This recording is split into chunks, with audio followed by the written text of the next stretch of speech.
Kwa hiyo nataka nikupe ushauri Mheshimiwa Waziri, bado muda tunao, twende tukatafute vijana, na hata ukitaka sisi hapa tuko wabunge wenzako, tutakusaidia kwenye engo moja.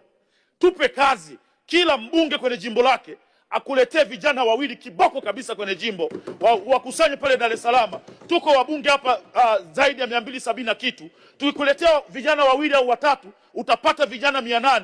Mwambie mzee Gamondi kama hayupo, where is Mr. Gamondi? Angenisikia na yeye.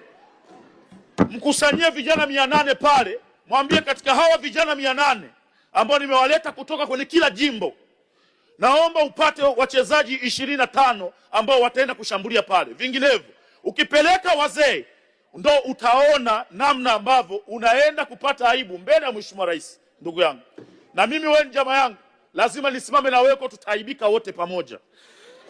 Na kushauri, tutafute vijana katika mashule, tutafute vijana katika majimbo, na sisi wabunge kidogo kariziki kapo kidogo, tuna uwezo wa kusaidia hata kuwasafirisha hao vijana kwa pesa zetu, tuwalete Dar es Salaam, wakusanyike pale, uchuje.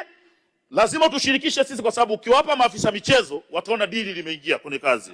Tunafahamu ya kwamba bunge hili limeunga mkono azimio la kumpongeza Daktari Samia, na mimi naomba kutumia nafasi hii kuwaomba wakuu wa mikoa, siku ya Jumanne vijana hawa Serengeti Boys watakuwa wanacheza na timu ya Senegal. Basi kila mkoa kwa kuwaunga mkono tuweke skrini kubwa kuangalia heshima inayojengwa na vijana wetu wa Tanzania, ikiwa ni sehemu ya kuweka hamasa.